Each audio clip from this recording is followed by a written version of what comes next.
Hello, hello, hello. This is Tiffany with Healthy Passions. If you do not know me, let me briefly introduce myself. I am a certified personal trainer, certified wellness coach, certified energy healer by birth. I am an oracle, prophetess, and a natural healer. So I wanted to go back to the series of the holy days. I took a little extra time to get some research done, especially on the one for today because I had never heard of it myself. So I wanted to make sure I got as much accurate information as I could to present the information to you. Like I said, I won't know everything about every holiday because I'm learning as I go as well. So the information that I provide is enough to get you started to do your own research. So the scriptures say that we should study to show ourselves approved. So as I study, you should study as well, especially when something is being introduced to you. All right, so for the next holy day of the Most High Yah, who the world mistakenly calls God, is going to be called Tisha B'Av. All right, I'm going to have the spelling in the title, so do not worry about that. And I'm also going to post a picture of the Hebrew months in the order that they're in as well. Okay, and then I'm going to compare it to the modern day calendar that we use, the Gregorian calendar, so you can know how the months differ. Okay, so that way you can see what I'm talking about at the end. All right, so Tisha B'Av, I can't pronounce it, but this is if you want to write it down real quick, it's capital T as in Tom, I, S as in Sam, H-A, then a capital B, abbreviate, and then you're going to put A and V as in Victor. All right, so this is what we would call in English the day of mourning, okay? It would be translated as that. So this is a holiday, and it's going to be an appointment for us to meet with God, to do a total fast, which means no food, no water. If you're married, no sex. And to do in the honor of remembrance of the destruction of the two temples, the first and second temple, as well as other major tragedies that happened on the same day or around the same time. So this is a day of mourning for the Hebrew Israelite people, the people of the Most High Yah. Okay, so this is my first time going through it, so I'm really excited about it. I took my time to even get to it because I wanted to make sure I got as much as I could before I got on today. So I do apologize for the tardiness of the video, but hey, it is what it is. When you work for yourself, you don't always control your schedule, especially being a personal trainer. Sometimes I have different times. Sometimes I have early days, sometimes I have late days. But today, I actually just wanted to clean up my space and do some housework and get some laundry done before I did anything else, because me personally, I like to work, study, and learn in a clean environment. So that's what I wanted to make sure that I did. So that's what the delay was today. So with that being said, let's get started. Okay, so I am going to let you know on different times and different dates. I'm going to give you as much information to start your study with. So I'm going to start by doing the list of tragedies on this day. So the month of Av, I don't know how to pronounce it. I don't know if they pronounce it AV or just Ave or whatever the case may be. It's going to be the 5th month in the Hebrew calendar, okay? So remember that it is the 5th month, all right? So let's go here. Sorry about that. All right, so the first tragedy that I saw and came across was on the 7th of the 5th month in the 19th year of King Nebuchadnezzar. There was an army that came through Jerusalem, and they came through and they set fire to the first temple of Yah, the royal place or palace, and then all of the houses in Jerusalem. They destroyed the city. He set it all on fire. May 9th every year, which would be the Gregorian year, but May 9th every year is the day that we mourn there. I'm going to do some more research to confirm that that's the day consistent with the Gregorian calendar, but I'm going to give you some information about that later. So our 5th month would be the May, so I'll just put May 9th. Every year we mourn 24-hour total fast. Like I said before, on a total fast, it is no water, you don't drink anything, no food, you don't drink anything, you don't eat anything. Or if you're married, do not have sex on that day. That is a day totally set aside for the Lord, and you afflict your soul at that time, which is what we call fasting. Let me check something real quick.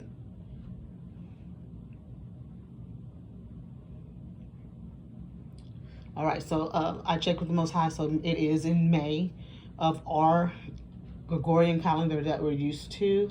But just know that the months are a little different and are a lot different in the Hebrew calendar. So May 9th every year. All right. So that happened on May 9th, and they took our leaders, they took our kings, they took our leaders, the men that made big huge names for themselves in the community, and they took them off and killed most of them, and then they left the poor people to work the land. And it's just a really long story, but it's a really good story. I actually read the whole thing, and I would like for you to read the whole thing so that you understand the purpose of this and why the Most High is allowing a day of mourning for this and what it is to mourn, so you get the gist of the mood of the mourning. Okay, so I want to have you look up the first temple that was destroyed. That's going to be in 2 Kings chapter 25. Please read verses 8 through 30. So 2 Kings 25, 8 through 30. So that's double fold. So you know why we're commemorating that day for a mourning, because it happened on that day. It's going to be a mourning for our people, because that's a very sad day and what happened.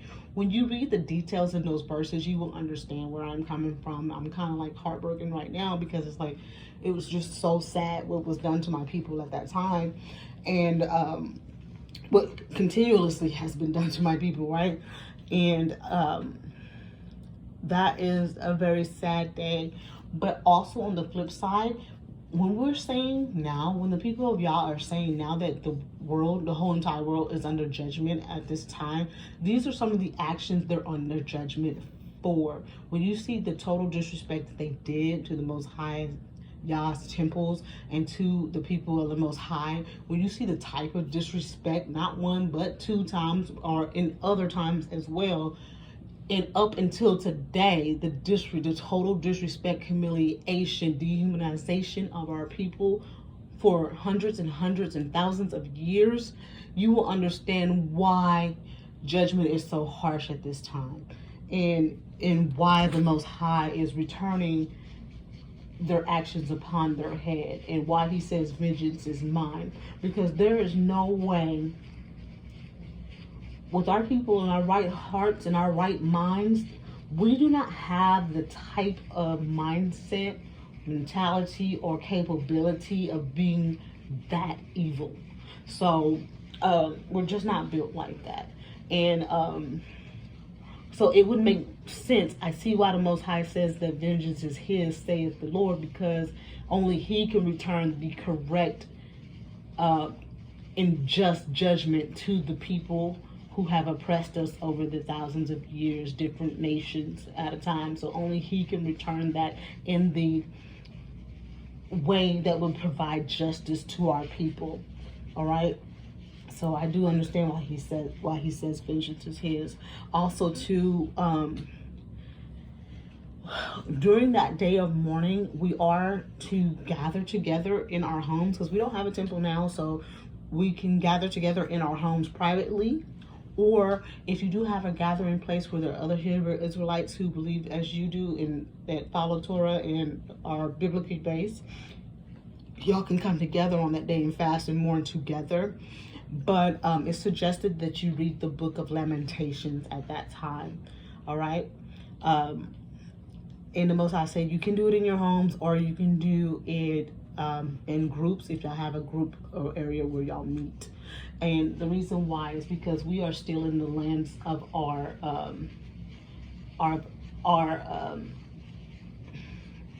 times that we were scattered all over the world. So and plus the third temple is not here yet. So there is no main temple for us to meet up and go to. So therefore you can do it in your homes. Wherever you are in your captivity right now, today, modern day, that's where you do it. And like I said, you can do it in your homes or gather together in one place. All right. But it is suggested to read, not suggested, but go ahead and read the book of Lamentations. The Most High corrected me just now. He said, yes, read the book of Lamentations. All right. So number 2, the second thing that happened on the same day, May 9th, was the destruction of the second temple. And I'm going to bring a little bit of information about that. So on this second temple, the prophecy was given by Christ Yahushua, who the world mistakenly calls Jesus. So Christ Yahushua actually prophesies the destruction of the second temple. He said that there will be no stone unturned. It would be a terrible destruction. And he just began to just kind of cry out and weep because of what he saw in that vision, right? And that when he prophesied. So that can be found in Matthew 24:2, Matthew chapter 24:2, where Christ Yahushua prophesies the destruction of the second temple. Now, if you go a little bit before that, Daniel prophesied that Christ Yahushua would be put to death, and that the people and the rulers that put him to death would come and destroy the city and the sanctuary. So that was talking about the second temple as well. And the reason why we know it's the second temple is because Daniel also prophesied that when they destroyed the second temple, that they would first kill the Messiah, Christ Yahushua, who the world calls Jesus. So that can be found in Daniel chapter 9:26. Daniel chapter 9:26. All right. So that gives you a little background on what happened. And also here, let me give you a little more information on the second temple. So the second temple was destroyed approximately 70 AD. And that was by the Romans, the nation that destroyed the second temple at the time, and who also killed Christ Yahushua was the Romans. And we are still under a Roman system at this time. The beast system is Roman Catholic beast system. All right, so we celebrate that, and it's so ironic that the first and the second temple were destroyed on the same day. And I would go so far to say that it wasn't ironic. I think that our enemies know our prophecies, at least to a certain degree. They got our people to teach them our prophecies, and that they probably just did that to just add insult on injury to hurt us more. But I think they know our prophecies, and that's why they came in on that day. But that's just me, in my opinion, on that part. But the actual date and the times is there, 70 AD. All right. So there is information in reference to the third temple that will be built. But in praying and talking to the Most High, that temple has not been built yet, as well as I believe that temple will be built after the second coming of Christ Yahushua, the Messiah, because just how it reads out. But I am not sure, so we can look into it. So yes, there is hope for a third temple that will never be destroyed again, but I'm not sure if that's the one associated in Ezekiel, the book of Ezekiel, chapter 40 through 48 or not. So I'm going to have to look more into that. You can research it yourself, but there is the idea of a third temple being built. Also, many other tragedies have happened to the Hebrew Israelite people on that same day. So it's just a day of calamity and tragedies that are commemorated on that day.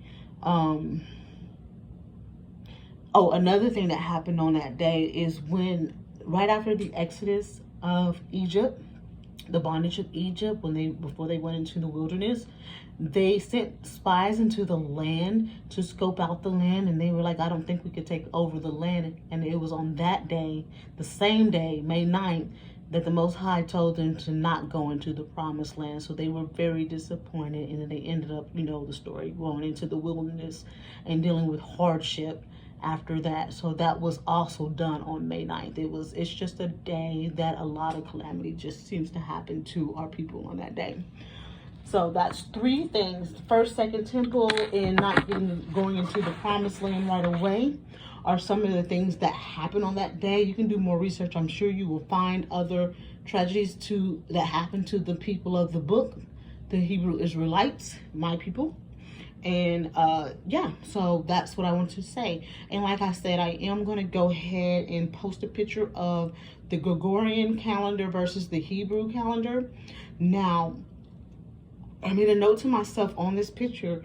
I realized what they did. So when the Roman Catholics took over our cities and took over our information and our sacred writings, what they did is they had a pope. I think his name was Gregory, but it's the Gregorian calendar that he created. What I see off top, just in my simple research today, is what they did was they mixed up the months in the Gregorian calendar to make sure that it was impossible. They changed the order of the months, and they mixed up the months to make sure that it was impossible for any one of Yah's children to follow unless they had prior knowledge to the Hebrew calendar. They made it impossible for us to keep the correct appointment dates that the Most High has, or the correct holy days that he has set aside for us to celebrate. It makes it impossible to know exactly what month we're in. They're celebrating the Jewish people, the people who are not the people but are the sitting God of Satan, versus the true Jews. Those people, they agreed to a system on this Gregorian calendar that is placing our holy days to match up with the Roman Catholic or the Roman pagan holidays. That's why they have the Messiah born in December 25th with all the other pagan deities, right? So, our Messiah was not born around that time. He was born, I think, in April, or at least I know for sure spring. And he wasn't born in winter. Our New Year is also in spring. So it's a totally different calendar, totally different way. And you know that there's deception in the Gregorian calendar, because look at it like this. Okay, so we have, let's say, September. That would mean 7. So why is it the 9th month? It would be the 7th month, right? Then you have October. That's the 10th month, but it should be the 8th month. November should be the 9th month and not the 11th month. December, that would be 10, right? So that should be the 10th month and not the 12th month. So they purposely match the months to mess up the holidays, so that even if you tried and you had no prior knowledge that there was a Hebrew calendar, you would fail to get the right days that the Most High had, so you still wouldn't be able to celebrate correctly. But we're going to get these months and days together. We're going to make sure that we can find and make sure that we are celebrating the right holy days that the Most High has created on the right dates and times, because they really did a number on our information, and it makes the scriptures look like they are not credible, but they actually are credible, and they've just been sabotaged in certain ways. And this month thing that they created, the months that they have us in and the calendar that they have us in, definitely is deception. And I found that as I was reading, it's to cause total confusion. So now our holy celebrations are being celebrated on pagan days of celebration. So these holidays, they're putting our holy holidays on holidays, and that is an abomination. That would be sin and blasphemous for us. So we have to make sure that we study to make sure that we are on the right path. All right, so yeah, that's it. Oh, also on May 9th, I did say the fast, so it will start on the evening of the 9th until the evening of the 10th. So we want to do a full 24 hours. And you got to remember that the new day starts for Hebrews. The new day starts at night to the next night. Okay, so everything in this beast system is the opposite of what the Most High has ordained since the beginning of time. So we want to go with what the Most High Yah says and not the traditions of men. So you may feel some type of way because your whole life you've been lied to and following the traditions of men. And you might just say to yourself, oh, well, I'm just going to keep those days because those are the days I know. That's not good enough, because the Bible tells you to study yourself and study and show yourself approved. So if you find that something has been taught to you wrong, or you find that you've been lied to about something, you better damn well make it correct, because the Most High does not play about his holy days. He doesn't play about his word, and he doesn't go back and say, oh, that's okay, you can just change it. No, it don't change. Whatever he set forth is what it needs to be. All right, guys, so I am so glad to get this done. So I'm not going to hold you too long. This video is already about 20 minutes. I'm trying to keep them under 30 so they post faster. So I love you guys. Have a great day.